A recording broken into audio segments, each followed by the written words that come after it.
so bored. I wish I had something to do. Thanks for letting me sleep in, kids. If you make a mess in the kitchen, please let me know so I can clean it up. Raising kids is so easy. I just love driving around all day. Oh, I never have to repeat myself. They always listen so carefully. Oh, look. An empty box of cereal. Love it. Just wipe it on your sleeve. It's pretty cold, but you don't need a coat. Oh, you don't have to push in your chair. Don't make your bed. You're just gonna sleep in it again later. I think I'll skip the coffee today. You know, these throw pillows look way better on the floor. I'm really not that busy. Well, you haven't showered in 3 days, but I think you smell great. We do have food at home, but let's just go out to eat. Just brush your teeth whenever you feel like it. Here, take my phone charger and go put it in your room. Oh, just leave your dirty dishes on the counter. In Jesus' name we pray, amen. All right, let's all pull out our phones. Youth sports are so cheap. Braces are so cheap. School fees are so cheap. Hey, can you come crawl in bed with me around 2 a.m.? Thanks. Okay, I just spent 2 hours making dinner, but if you don't like it, that's fine. Just let me know and I'll make you something else. Don't even bother looking for that. I'm sure it's lost and gone forever. Can somebody please throw something at my head? I mean, I can keep track of every single one of your things. I get a ton of sleep. I get a ton of gratitude from my children. I get a ton of unsolicited help with the housework. Oh, you don't have to hurry up. We're gonna be right on time. Can someone please throw something at the TV? Thanks for doing the laundry, everyone. I'm sorry, I can't hear you. Can you use your outside voice? Fight, fight, fight! The floor of this vehicle is so clean, I can't believe it. Oh, good. Another trip to the grocery store today. Let's go.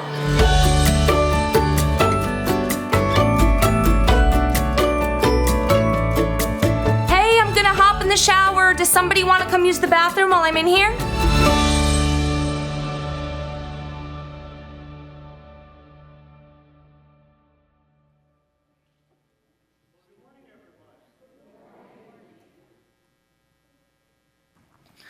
There we go. Good morning, everyone. So I took it that some of you related to that video. Is that correct? Got a pretty good laugh out of that. I think that now, having been on the side that I'm on, I now realize that being a mother is challenging. I see it now every day. I know what I see some of the frustrations, and I just want to say that one of the most beautiful Christian things in the world is a good mother. Someone who cares, loves, is always there, sacrifices for themselves, and we just want to take a moment to say thank you. Whether you are a mother or you've been a substitute mother or a grandmother or someone in some way, a really cool aunt, your influence means the world. And we appreciate you.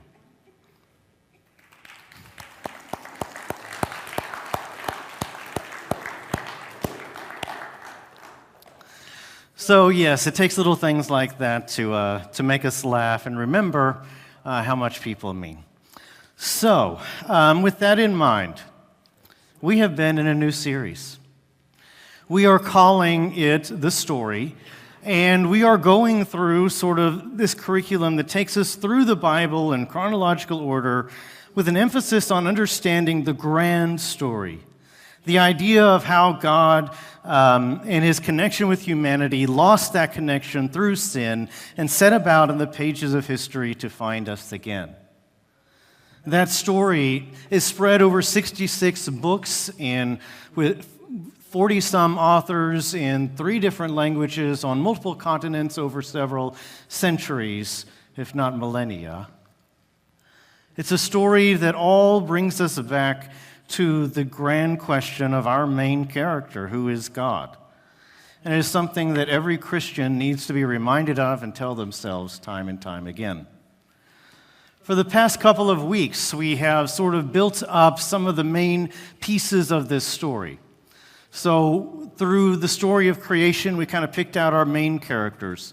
Our main characters are, of course, God and humanity. I think I've got a slide on that. There we go. Our main characters are God and humanity. God created humans to be sort of the tip-top of his creation and to sort of rule in his place here on earth. And then there was a conflict. Sin happened, and that separated the two main characters. The rest of the story is about finding them again. Through Noah's Ark, we found our theme, which was trusting God in a world that's going bad. We can, in fact, please Him and be used by Him.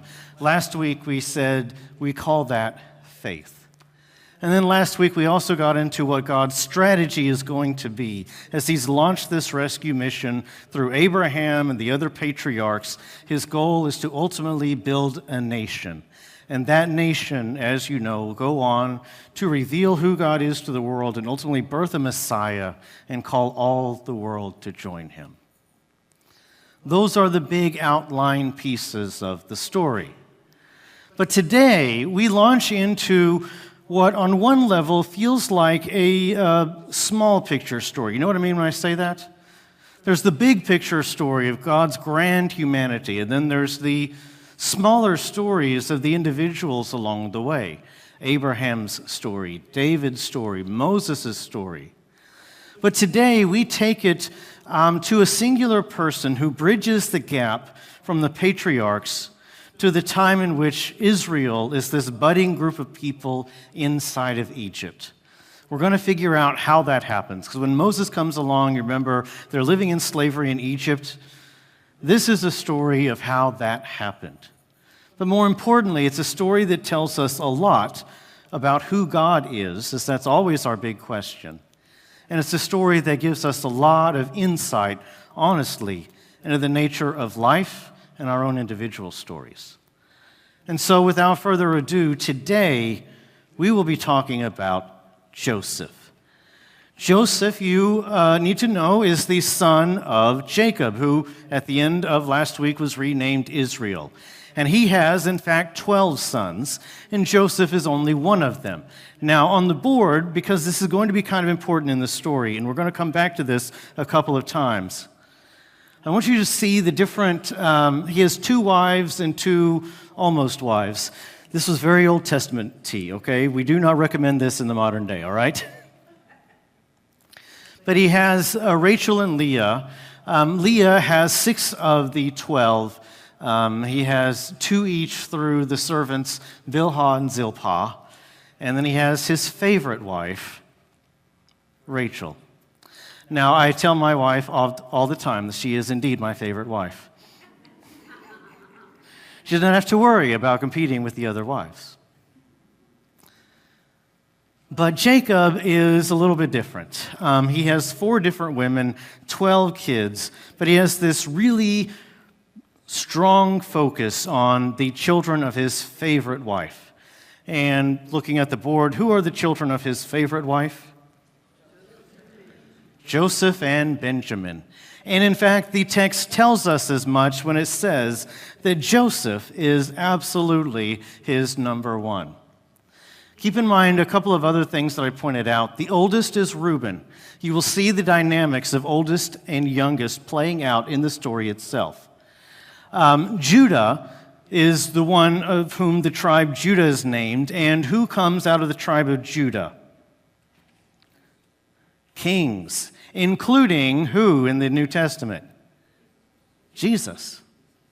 He has a strong influence, and I want you to remember that as well. So let's go to what the text tells us. We're now in Genesis chapter 37, beginning in verse 2. We're going to find out right away that they have some ill feelings toward Joseph. It says, this is the account of Jacob's family line. That's the father, Jacob. Joseph, a young man of 17. Don't you just love teenagers? Think they know it all? What are you laughing at? Joseph, a young man of 17, was tending the flocks with his brothers, the sons of Bilhah and the sons of Zilpah, his father's wives, and he brought their father a bad report about them. Now, I got to be honest, I often miss this part when reading the story, but he told a bad report about them. What does that tell you? He's a tattletale. They're all out in the field herding the cattle. Who knows what kind of trouble they're getting into? And he goes back and tells Dad on them. That's strike one. He's younger and he's tattling on them. They already don't like him. But that is really, honestly, just the beginning. Go down now to verse 3. Now Israel, that is Jacob, remember he was renamed at the end of last week. Israel loved Joseph more than any of his other sons. Wow, that was really direct. Because he had been born to him in his old age, and he made him an ornate robe for him. Now, you may have heard this referred to as the coat of what? The coat of many colors.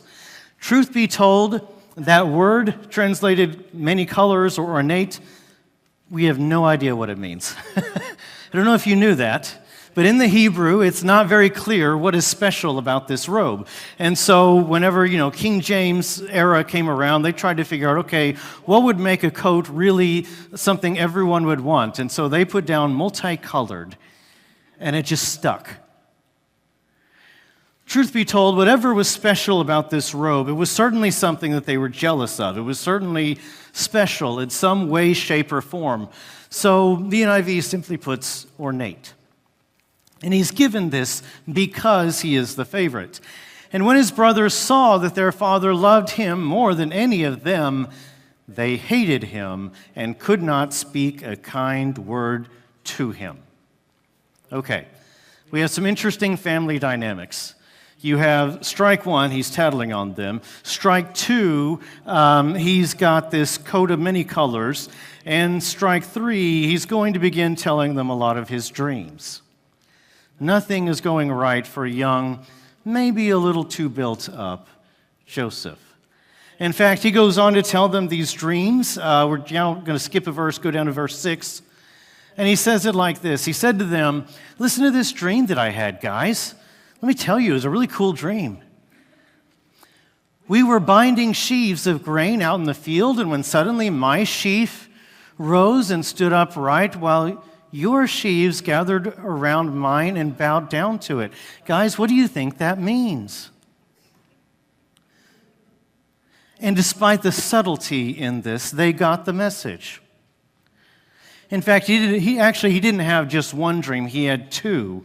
The second one was also problematic. Verse 8, I forgot to mention that. They caught on. His brothers said to him, "Do you intend to reign over us? Will you actually rule us?" And they hated him all the more because of his dream and what he had said. Strike one, strike two, strike three, they do not like him. Okay. This is problematic. His second dream is also problematic. It has to do with the sun and the moon bowing down and the 11 stars bowing down to him, representing his mother, his father, and his brothers, which is a little bit even more arrogant. He is not making friends. Now, Joseph is this, talented guy. Oh, by the way, any of you ever have family dynamics where one of the children seems to be favored above the others? Even if people just joke about it, you don't have to admit to having a favorite child. I'm just saying, do people think that you have a favorite child? Did your parents, were you their favorite, or were your siblings their favorite?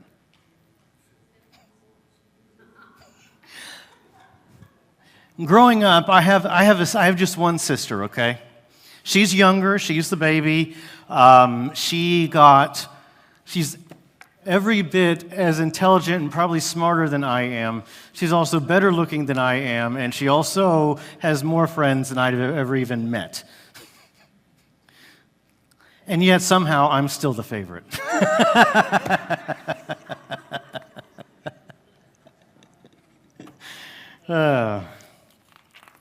We have complicated family dynamics. Now, the rest of the story I will break down into what I'll call 3 falls from grace for Joseph, okay? There are multiple times in which Joseph seems to be going well in life and everything falls apart. We're going to call them a fall from grace. The first one, and the most famous one, takes place shortly after this. The brothers are out in the fields tending the flocks, and they're supposed to be close to an area called Shechem. And for whatever reason, Dad, Jacob, decides to send Joseph out to check on them. Now, if you've ever had a little brother or a little sibling and you went on a date and your mom sent them to go check on you, what were they usually sending that little one to do? Spy. And I'm sure that's how they took it. Why in the world is Dad checking up on us? This guy's already told one bad story, and now he sent his son to go check on us, i.e., spy. They're supposed to be near Shechem, but when he gets to Shechem, they're not there. He has to talk to a stranger and eventually finds them over in Dothan. And because of, the strange area and all, he's walking up, and all of his brothers can see him coming, which then creates the occasion for the moment that really turns everything on its head. Because now, all of a sudden, they're sort of, they don't like him, and they're talking about it, and suddenly, you get a bunch of guys together, and they start throwing out things, and all of a sudden, one really bad idea comes up. And someone says it, and they're like, hey, you know what would be funny? If we killed him. Now, here's where the dynamics come into play. Anyone remember who the oldest one is? Reuben. Reuben, being the oldest and therefore most responsible for the group, he steps in and says, no, hold on. Don't kill your brother. There's nothing good going to come out of that. Just throw him in a cistern, and we'll figure it out later. And you guys know what a cistern is? It's a giant... it's like a above ground pool, and it's just used for catching rainwater that you can then use later. They just use it to catch the rain. This is, old world. And so they throw him in there. Thankfully, it's empty, so he's just stuck down there, can't do anything. And it doesn't tell us this. We're not sure when he left, but at some point, Reuben leaves. And the responsible one isn't there, which gets all the other people talking.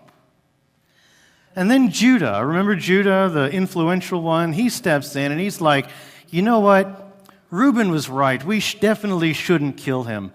What we could do is sell him to these traders who are coming by, send him off as a slave somewhere else.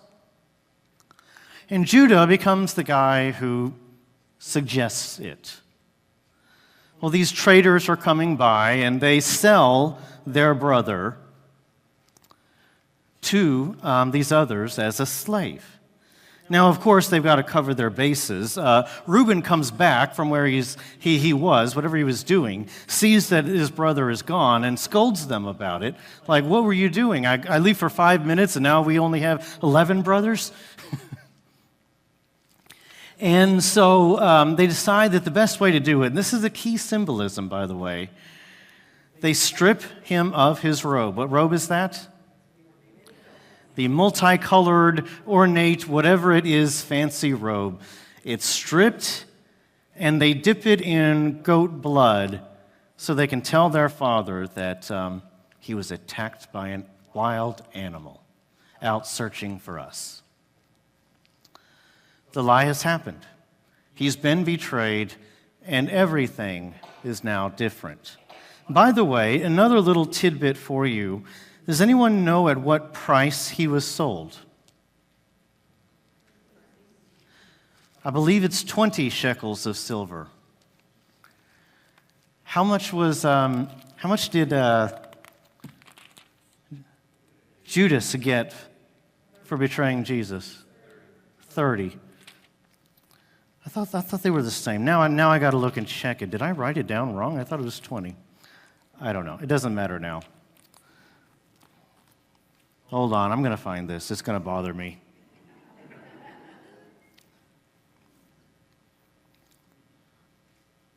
Hmm. 20 shekels. Okay, and Jesus was for 30. Okay, they weren't identical. But there is a sense of, I don't know, there's some hinting of this, right? Someone who didn't deserve it gets a punishment. Okay, let's keep moving. All right, so we have this situation. He's been sold into slavery, and we have the memory now of this robe. Okay, now there's going to be a second fall from grace, believe it or not. So after he's sold into slavery, he ends up in Egypt, in the house of a guy named Potiphar, who happens to work for Pharaoh himself. He's an official, a captain of the guard. And Joseph is put in charge. He's a slave there in the house, but it turns out that he has a fair amount of abilities, and he's very good at what he does, and so he tends to slowly rise up the ranks and be put in charge of the entire house. Chapter 39 now. I know we're moving through a lot of territory here. Verse 2, the Lord was with Joseph so that he prospered, and he lived in the house of his Egyptian master. When his master saw that, and what does it say? The Lord was with him, just as it did in the previous verse as well. The Lord was with him, and that the Lord gave him success in everything he did. Verse 4, Joseph found favor in his eyes and became his attendant. In other words, he's rising up the rank of the servants. Potiphar put him in charge of his household, and he entrusted to his care everything he owned. So even though he is a slave, he is also making the best of the situation, and God is blessing the things he does. Now, I don't know what the attitude others might have had toward him at that time. Did the other servants look down on him because he was doing so well and rising up the ranks? Was he still kind of smarmy, maybe a little attractive, or was he simply everyone loved him? I don't know. But I do know that one person loved him a little too much. Potiphar has a wife. And Potiphar's wife, which is what she's known as, begins to make advances toward Joseph. And this leads to ultimately his second fall from grace. So Joseph is going about his business, and he's very careful. He's already turned her down multiple times, but one day, whatever happened, for whatever reason, he finds himself alone with her. All the other servants are outside of the house, and she sees the opportunity. And she tries to convince him, we'll say. He then turns around, runs away, and symbolically, she is grabbing at him and pulls off what? Anyone remember this? A robe, a tunic. Left it in her hands as he's running away, presumably a little half-dressed. Now, Potiphar's wife is humiliated and tells a lie.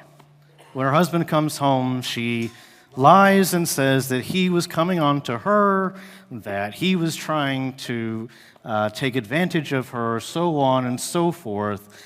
And now, twice having lost his robe, different robes, I guess, he gets thrown into prison. And I presume this to be not just any prison. Remember, Potiphar was captain of the guard. He was a Pharaoh's official, and they put him in the prison where they put Pharaoh's enemies. Now, if I had to bet, I'm going to guess that's one of the worst prisons to be at. He has a second fall from grace, and now he's in prison. Remember, this is the guy that ultimately is going to be the hero of the story. This might be a little bit surprising to hear all these bad things happening to him. But this is what God seems to allow, and the question still hangs there. What does this tell me about God? Well, if you go toward the end of chapter 39, very similar to what happened when he became a slave, he has this ability, because of God, to take a bad situation and make it okay-ish. It says that Joseph's master, that is the prison guard, took him and put him in prison. Oh, no, I'm sorry, that's Potiphar. Put him in prison, the place where the king's prisoners were confined.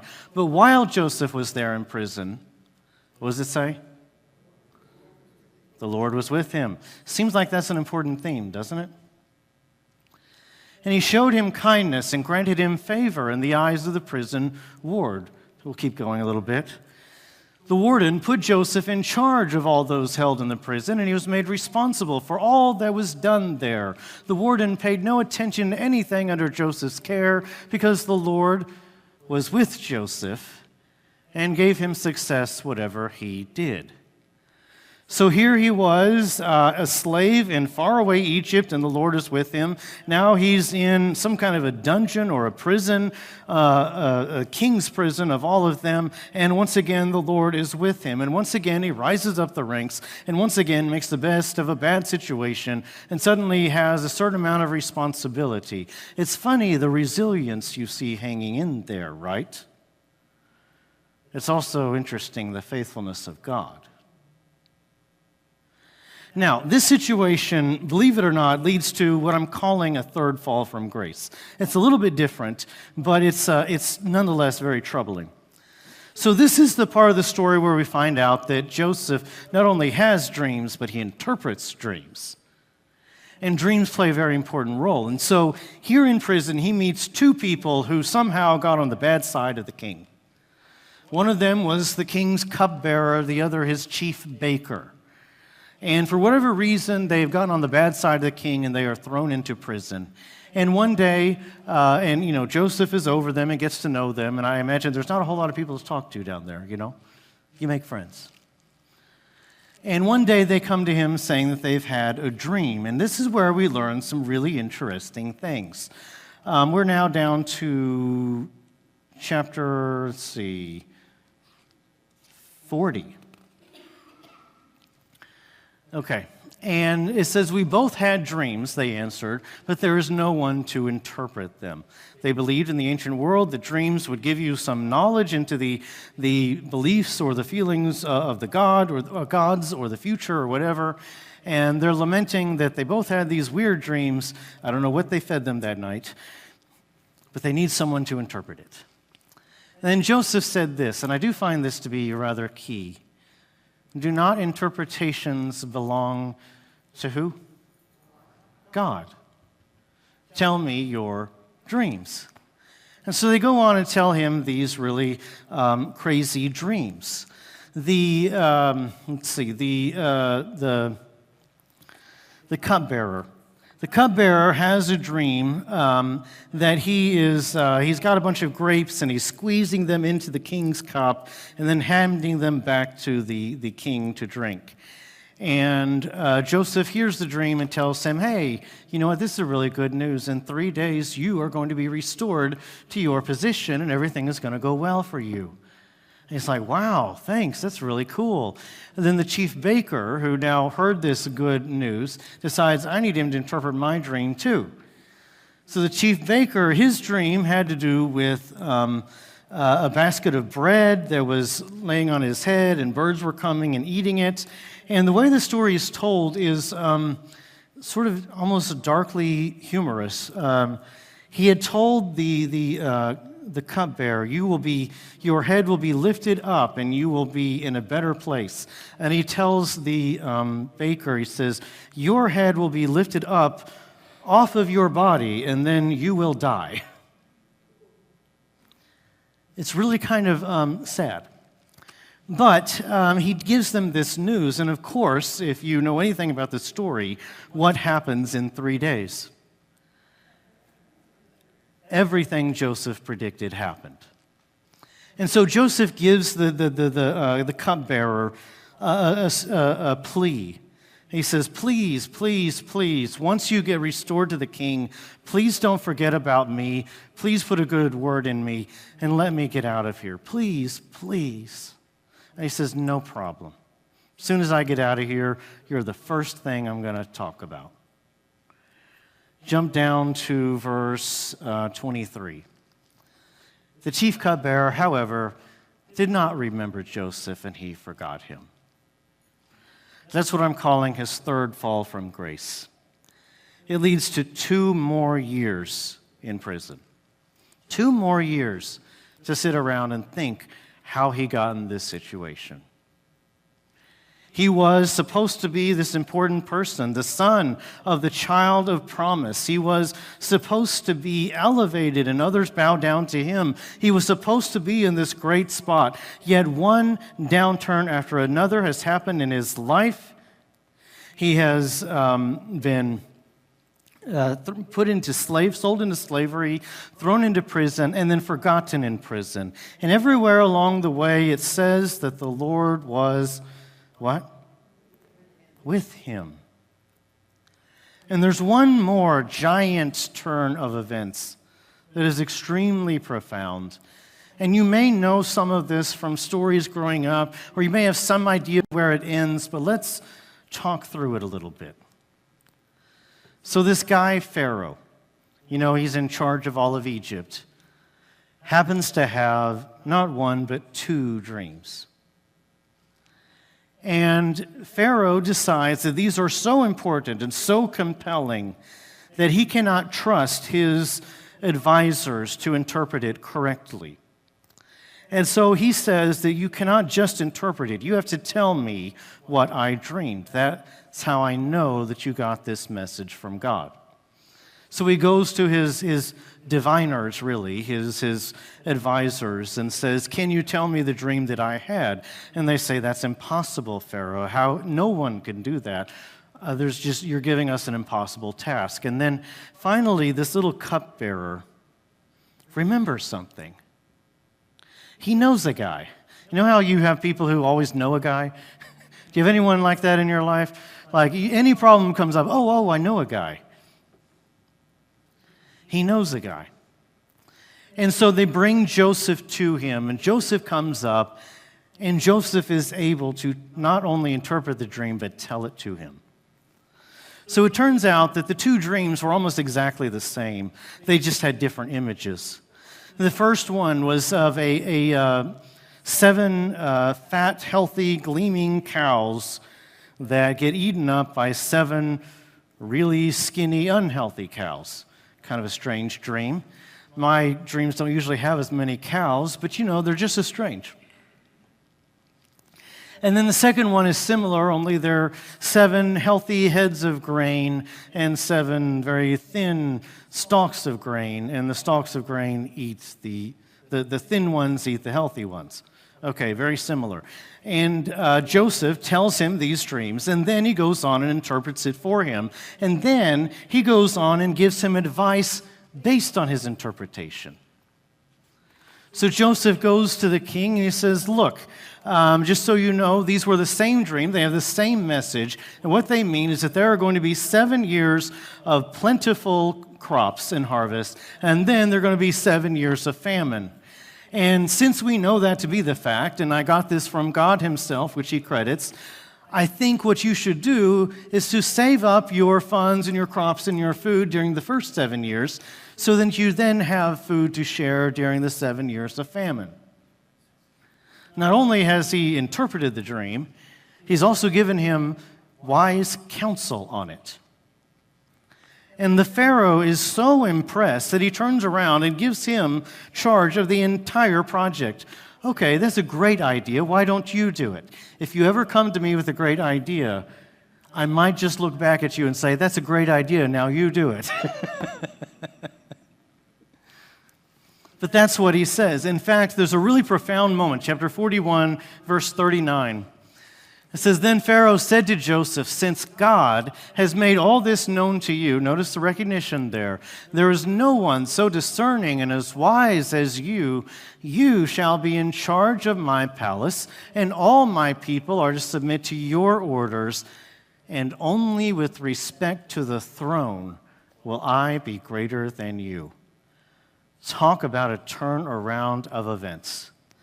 This is the man that got sold into slavery, got thrown into prison, and then forgotten in prison. And now, all of a sudden, his life has hit a complete 180, and he is now second in command over all of Egypt.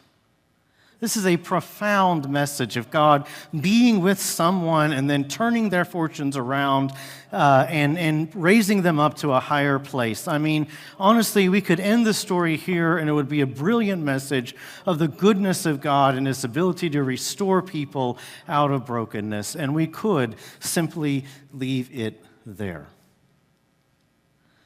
But as you may be aware, the story is not over for quite some time. See, Joseph goes on and he lives this life for several years. He learns to speak Egyptian.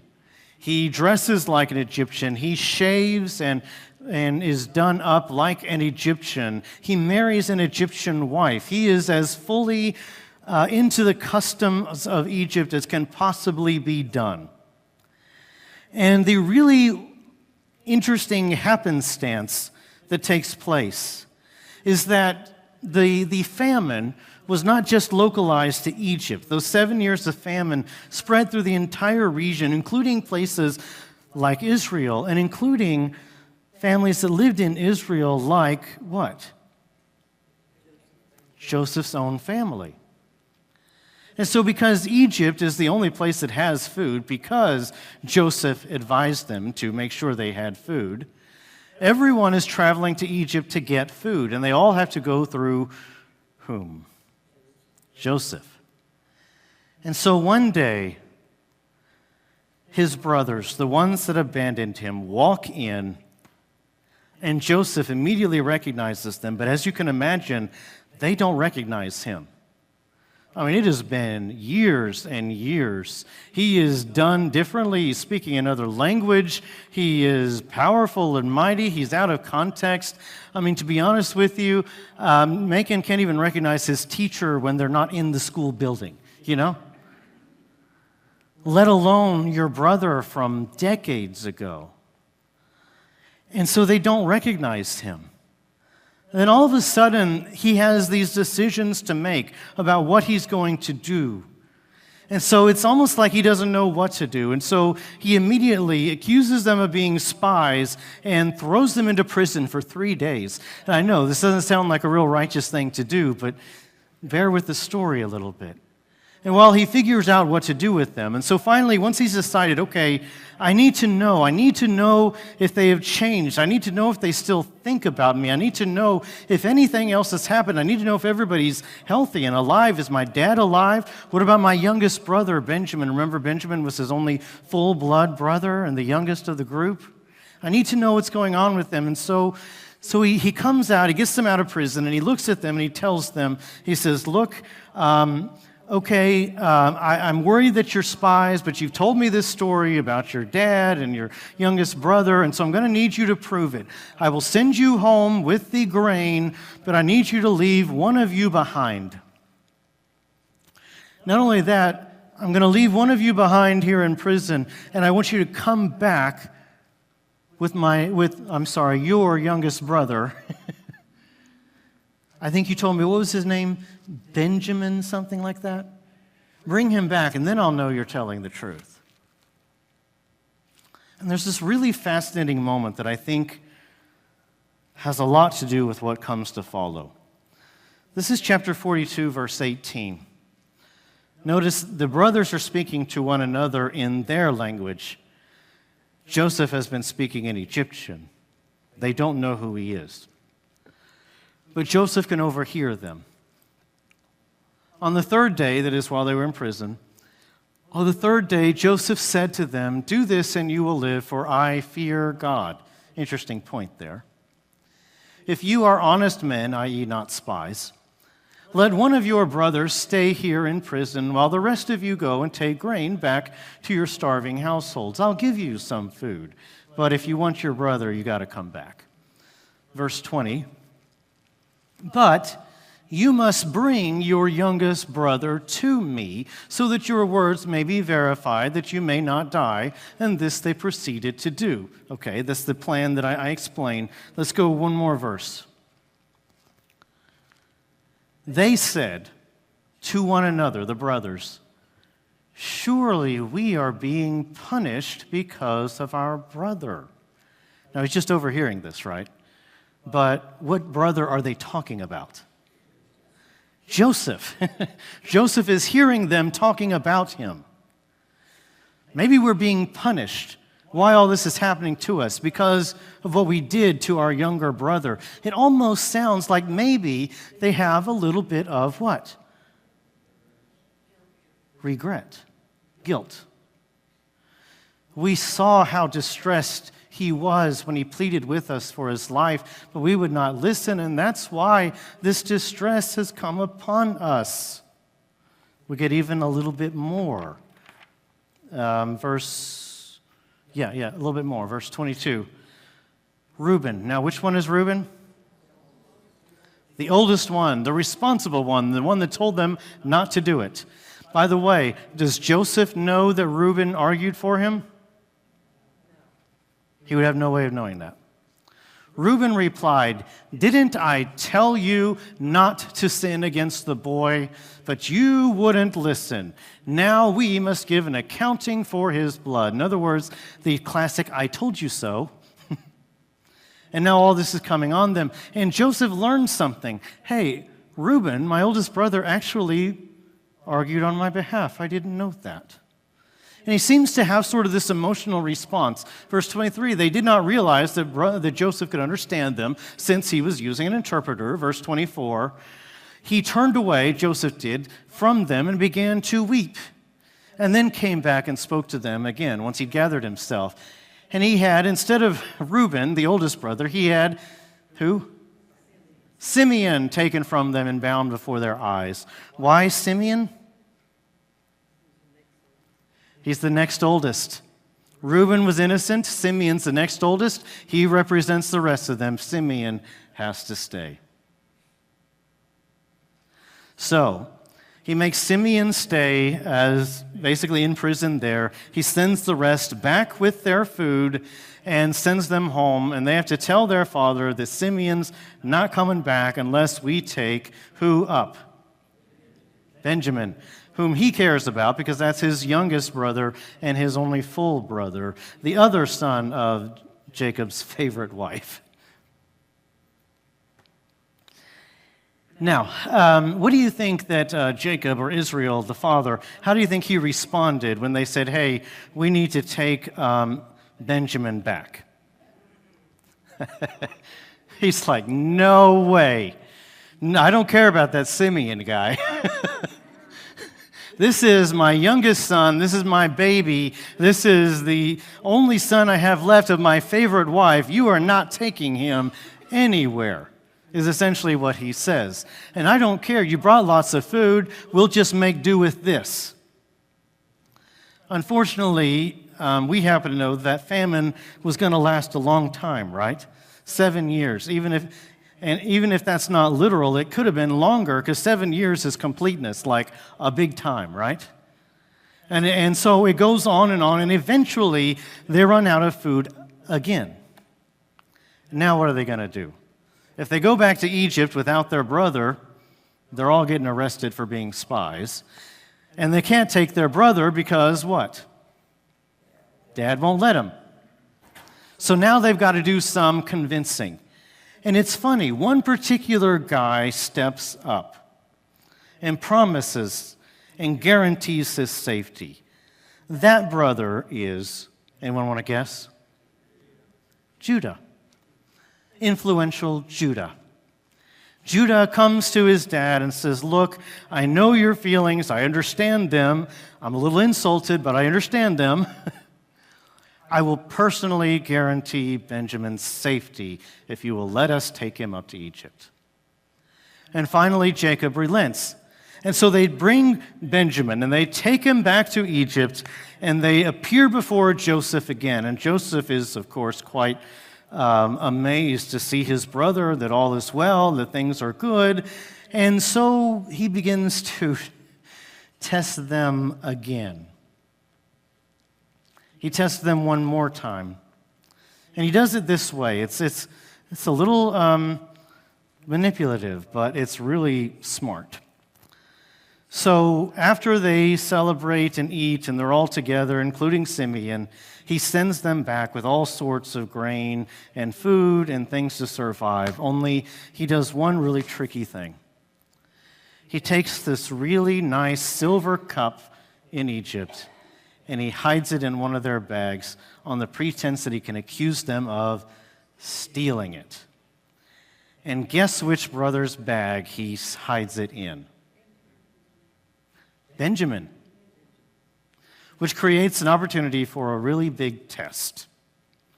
So they're walking away, and alas, oh no, this is Joseph pretending. Someone has stolen the big silver cup.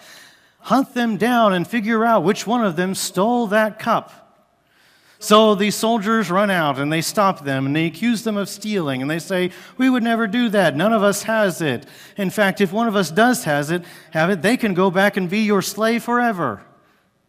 We agree to your conditions. So they go through the bags and, like I said, who has it? Benjamin. Uh-oh. Remember, that was the one that was the only son that Jacob had left of his favorite wife, the youngest one, the baby of the family, the one they promised not to let anything happen to, is now going to be taken into prison for the rest of his life and be there in Egypt. And that's what it looks like is going to happen, except that one person steps up. Who is it? Judah. The guy that literally was the one that recommended selling Joseph off. You remember that part of the story? It was Judah that said, no, don't kill him, just sell him.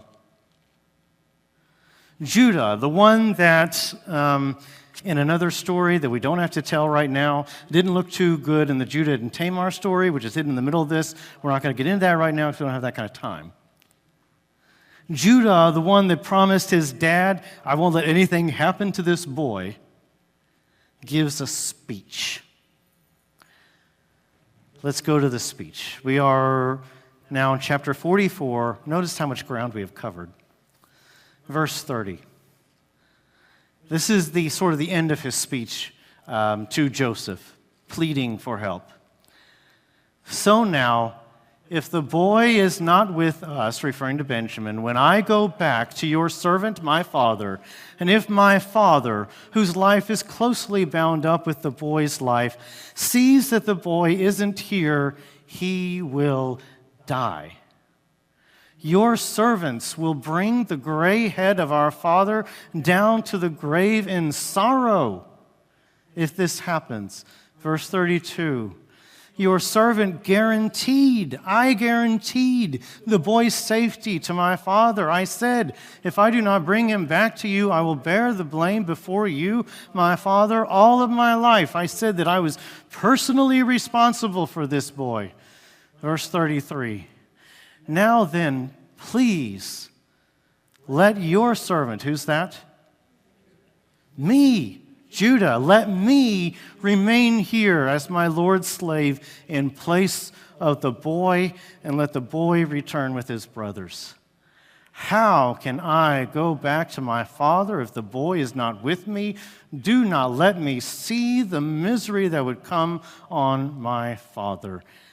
Test 1, he discovered they felt guilty, and step 2, the very one that recommended he be sold into slavery just offered himself in his brother's place.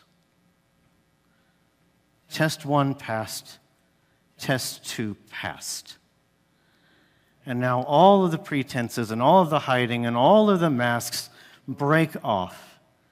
And he reveals to him who he truly is. Everything is momentous. Everything changes. All of a sudden, the truth has been discovered. This is their long-lost brother, and he has forgiven them, and he wants them back, and he needs things to go well. And so he sends them off to bring their father back so they can all live in Egypt under the goodwill of Pharaoh himself and have their own land in that area, which, by the way, in the big picture, is how we go from a group of individuals to a whole people group living where? In Egypt. Which sets the stage then for Moses down the road. This is how they got to Egypt. But a million other things are happening because there are so many themes of God being with Joseph in all of his dark places, themes of bad things happening to good people, themes of forgiveness and hope and turnarounds and God's goodness, and all of that is there. But if you really want to know the final lesson of it all, you've got to jump ahead even more to chapter 50, the final chapter of the book of Genesis altogether. The final lesson actually doesn't come until Jacob, their father, has died. I don't know if you can relate to this, but have you ever gone to a funeral and all of a sudden family issues start to come to the forefront? Because all the family is there, right? And sometimes things get awkward and the family issues come out. And unfortunately, what's supposed to be a beautiful time of mourning can become a time of arguing. And that's kind of what happens. Jacob dies, and now all of a sudden, they're worried. Maybe Joseph has only been nice all this time because his dad was alive. Maybe he's been waiting till his dad died to take his retribution. Maybe this is the moment all that niceness ends. So they concoct a lie, because, that's what you do when you're in trouble. No, it's not what you should do. But they go to him and say, oh, by the way, your dad made a very final request on his deathbed that you forgive us and not do anything bad to us from here on out.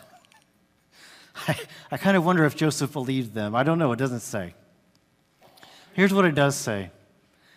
His brothers then came and threw themselves down before him. We are your slaves, they said. But Joseph said to them, don't be afraid. Am I in the place of God? It's a really fascinating statement.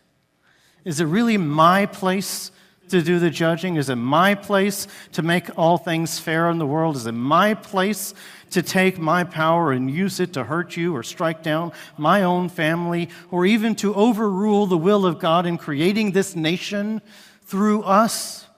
Is it my place to do that? And then he says, even in, I think, a more profound statement, verse 20, you, his brothers, you intended to harm me, but God intended it for what? Good. To accomplish what is now being done, the saving of many what? Lives.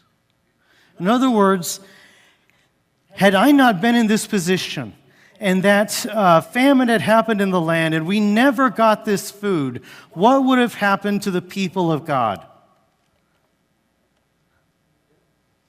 God may have done it another way, I don't know, but in theory, they don't survive.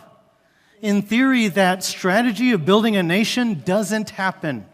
In theory, this group of people never becomes this nation through which he launches the greatest rescue mission of all time. In theory, if God doesn't use Joseph this way, none of that happens. What you intended for harm, God intended and used for good. So then don't be afraid. I will provide for you and your children. And he reassured them, and he spoke to them kindly.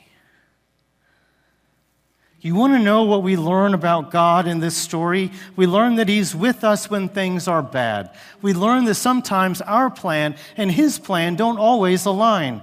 We learn that sometimes our little story, although it doesn't seem like this great heroic story, ends up being part of God's bigger plan to his heroic story to save his people and do something incredible. And while we may not always, like Joseph, get to see it in our lifetime, always God is working underneath of these things. Always God is with us. And to those who have the faith, God then can use what looks bad to us and use it for his own story, which is bigger than our own. And sometimes you got to be knocked down a step or two to realize that your plan and his plan didn't entirely match.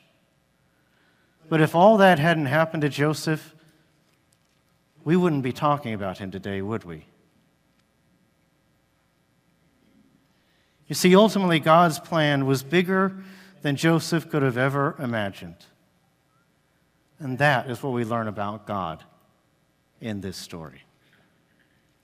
Here are my application points. Number one, read chapter 4. We've gotten through creation and Noah's Ark. We've gone through the patriarchs. And now we're through the story of Joseph. And believe it or not, we just got through in 3 weeks the first book of 66 books. We've got a long ways to go. But the story has been launched, the themes are set in place, and now this strategy of building a nation is going to start to come together under the watchful eye of Egypt. Next week, we'll find out how they get out of Egypt and back to the place God always promised them. Number two, I guess I'll finish with this. When your plans falter, begin to look for God's. I'm not saying that when bad things happen, you can always make sense out of it. I know that's not always the case. Sometimes bad things just happen. And from our human perspective, there's nothing good we can say came from that. But many times when our plans falter, it just makes way for God's plans to come in. Sometimes when you think you were destined for one thing and it doesn't happen, God has something else in mind that he can use far more than he could have used you that way. Because as long as we're holding on to our plans, we generally aren't as open to his. And honestly, I imagine if Joseph knew what was going to happen to him, he wouldn't have chosen that either. But that was the only way God could use him. So when your plans falter, open up in prayer and start looking for God's plan. It might actually be better than your own, because it ultimately has to do with his story and not just yours. If you would, let's bow our heads. God, thank you for loving us so much. I ask that you'll watch over and be with us today. I pray that we'll remember that as our plans falter, you remain with us. And in so doing, Lord, you get the glory and not us. Thank you, Lord, for your rescue mission for human beings. And I pray, Lord, that we might find our own way into this story, that we might honor and glorify you. Amen.